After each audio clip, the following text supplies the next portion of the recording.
Hello everyone, I'm here in Mexico City where we're going to be checking out a lot of handball-esque sports that you play with your hands or play with a paddle or a racket. Today I'm going to be checking out Fronton, but obviously Mexico City is a really good place to come. Why? Because it's got a really good heritage and history of handball or pelota sports. In fact, it goes back many hundreds, even thousands of years to Mesoamerican times.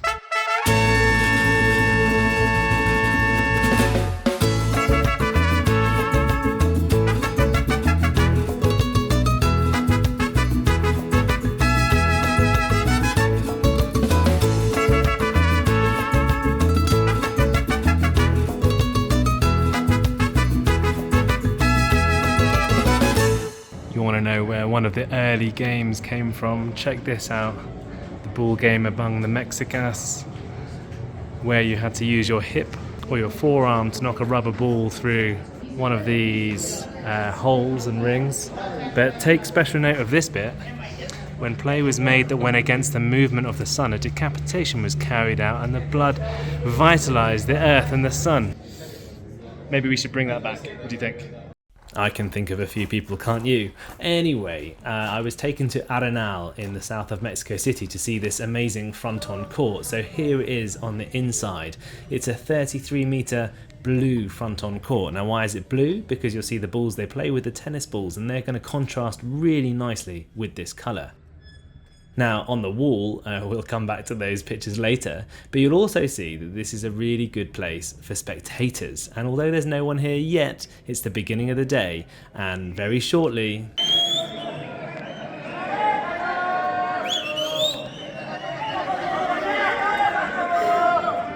So if you've ever watched the Mexicans play one wall, you know that they are incredibly powerful and they've got a really impressive straight arm technique. I'm beginning to see why they have that.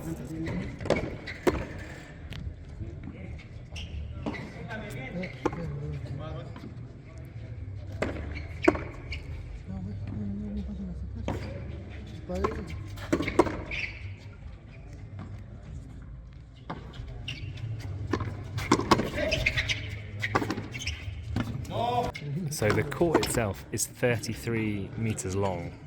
So it's a big old court. That guy just did the flip. Well, this is actually a very good rally. They're trying their best to hit the crowd at the back. Breakdance shot. Can he get it out of the back? Yeah. Oh, bounces in. Play continues. You see what I mean? They are just hoofing this ball. Oh, that's super nice though. Yeah, anyway, like I was saying, it's a 33-meter long court. That's super long. You serve from in between those two white lines on the floor there. You have to start your service within it, but I think you can hit it out. You'll see them run out of that line to get a bit closer to the wall, but the technique begins within the zone. And then you see the two white lines on the wall, so it has to land in between that. And after that, you just go for it. There's no blocking, like one wall's the only sport where you do that. I'm not quite sure there's more tactics than hoof it as hard as you can and occasionally do a drop shot.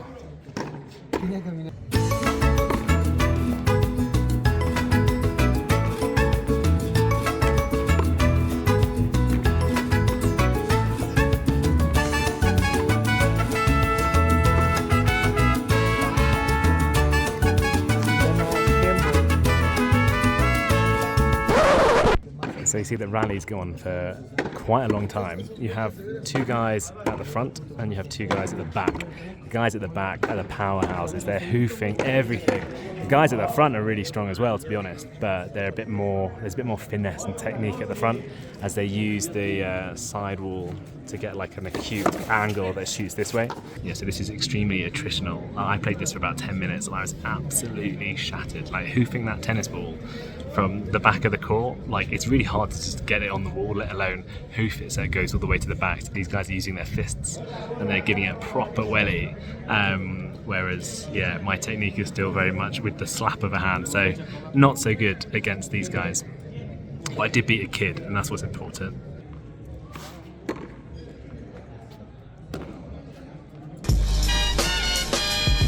But yeah, you need a lot of endurance energy to smash this thing this hard for this long. The ball is a tennis ball, so really accessible, probably more accessible than almost every other handball sport, to be honest, because tennis balls are everywhere. And tennis balls work really well. I have wondered in the past if we should play one more with a tennis ball, because then it'd be even more accessible, but probably would take it away from the game a bit. But yeah, check it out again.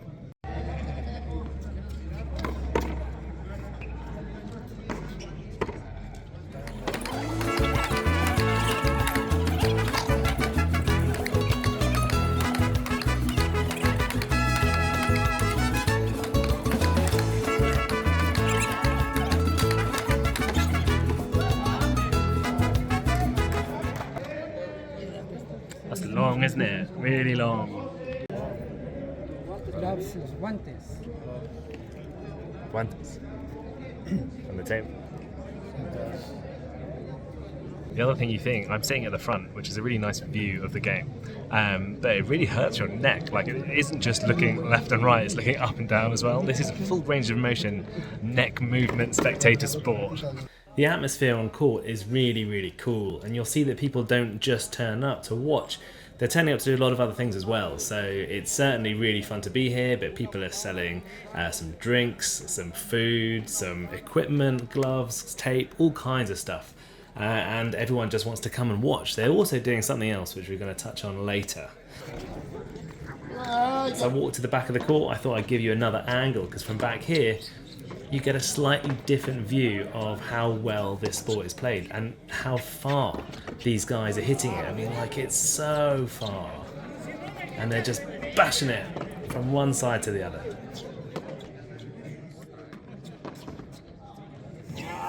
So you can see the tactics here. It's basically to whack it to the back until there's an opening at the front.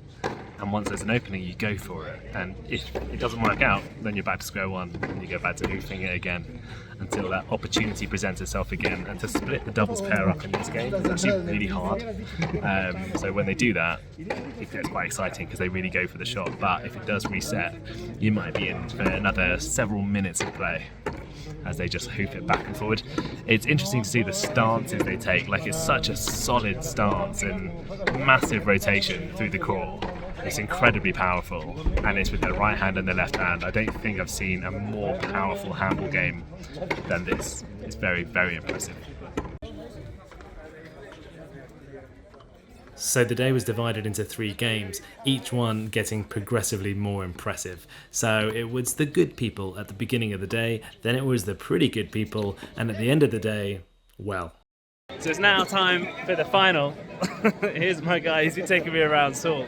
So this is the final now. It's like, well, it's not the final, it's just a big, big game. So the 2 best players at the moment are Abraham and Momo. Abraham I met in Biarritz last year. Momo I've never seen play, but I hear he's incredible. They're playing against each other in doubles. One of them's playing with Nefas, one of them's playing with Papayas. I hear that this game is going to be amazing. So I guess you're going to see some of the same stuff, but just a little bit better. So one thing I like here is if you're pretty good at this sport, you get your face on the wall. I like that. That's impressive. We should do that more often.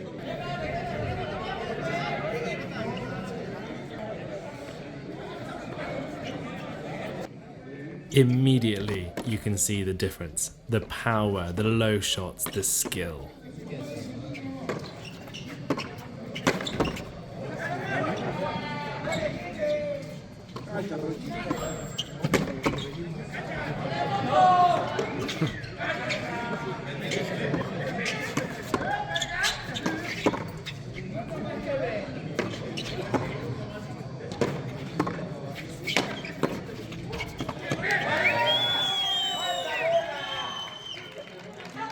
It's like the timing and the power and the height on the wall to get it just like right up there. It's so skillful, it's so hard, and it's hard enough to do it once, let alone do it for like 2 hours. Yeah, these games are best of 3 to 15, and as we've seen, the rallies go on for ages.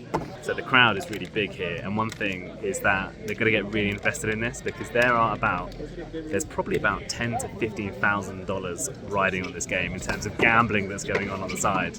So I think as it draws to its conclusion, people are going to get pretty vocal and invested.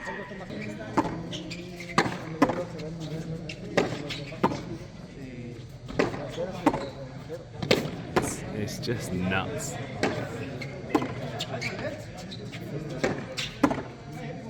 Like, it's a bit repetitive, a bit slow sometimes, but it's like watching clay court tennis. It's just teasing out the impressive shot to finish it off.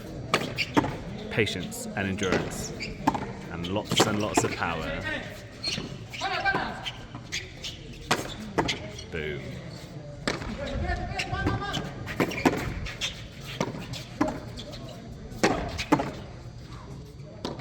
And it's so close to the wall as well. That's so impressive. Crowd like it. So in this volleying game, I'm going to zoom in on the ball against the wall. Look how close these guys are getting it to the side wall with all that power. Watch the shadow on the wall.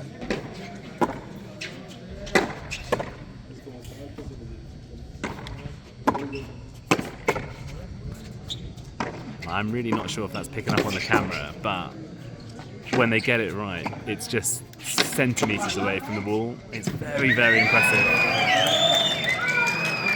Well, they just broke a tennis ball, not with a tennis racket, but with their hands.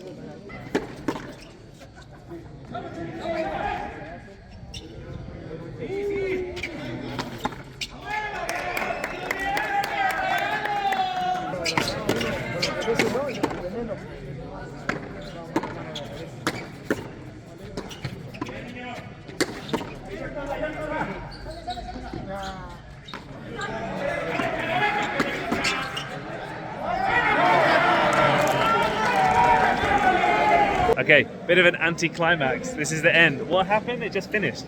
Just finished the game. Why? Because the people, they don't let them play. So the people they're betting lots of money on it. It got to 8-all in the third set, and then they were like, no, it's too scary, we're not going to do it. So they've walked onto the pitch. It's over, the crowd is there. It's not going to happen. Bit of an anti-climax to an otherwise amazing game. So yeah, this guy, he's very good. Anyway, I'll give you my thoughts and feelings later. Olivia Collins! So, end of the day, back in the hotel room, what are my thoughts and feelings about Fronton that I saw today? Well, it is unbelievable in terms of power and endurance. I've never seen a handball game where you hit it so hard, so far, for so long. Like these guys, and the tennis ball is not like a ball that's going to fly very far either. So the fact that they're able to like whack it that far is amazing. Now I do know that Fronton is also played with harder balls, and actually that'll be a part 2 to this video soon, because I'm going to meet some other guys who are going to take me to another Fronton court where we're going to play with the harder balls, the genuine basketballs. But with the tennis ball, it's obviously way more accessible. And that's really cool. I mean, that's what these sports need, right? The harder ball is the reason why people don't do it so much nowadays, and people want to do something that's more accessible and easier. And a tennis ball, you get a tennis ball anywhere, and it doesn't really hurt your hands too much. So yeah, it's pretty cool. I feel like although I say it's accessible, it's not really that accessible, because to hit the ball from the back of the Fronton court all the way to the front it's really hard. Like I put myself down as being a moderately powerful player. Like I'm not up there with like the very top people in the world or anything, but like I can hit the ball pretty hard, and I'm really struggling from the back. Like if it goes to my right hand, I can do it. If it goes to my left hand, that's really hard, and really hard to do in a way which doesn't set the opponent up straight away. So this goes back to those guys being amazing in their like strength and power, but I don't think many people would be able to play from the back very easily at all. It's also one of those things where I feel like the guys at the back don't really get the credit. Like the best players will play at the front, and because they're the winners, right? So, you know, they can hit the angles, they hit the volleys, they hit the really cool shots, and they get like the glory. So I feel like the guys at the front, they can win. The guys at the back, well, they can lose. So if they don't play very well, you won't win at all. So yeah, it's kind of a bit of a thankless task because all they do is hammer it up and down. And it does get a bit repetitive after a while, but like I say, it's really impressive to see and very cool. Now, the other aspect that we saw today was the gambling and things like that that's going on. And I've seen gambling on loads of different handball games, but today was different because I don't know what happened, but basically people suddenly didn't want to bet in the third game, and so the game just ended. And the gamblers dictated the game ending, which is odd. I've never seen that before. And a total anticlimax for me, just being there, seeing it. So maybe money ruins these things as well, but also gambling brings everyone together as well. So it's kind of tough and tricky. I'm not really sure. Anyway, yeah, pretty amazing to see. Like I say, it's the most powerful, the most in power, endurance and strength game of handball I've ever seen. Really impressive, super nice people, and yeah, really fun to play as well, although really hard to play when you're at the back. But I'm looking forward to meeting Stitch, who's one of the best Fronton players and I think the best front ball player in Mexico. I'll see Stitch and his wife Daniela in a few days' time, and we'll play on another Fronton court but use the basketballs instead. So tune in for part 2.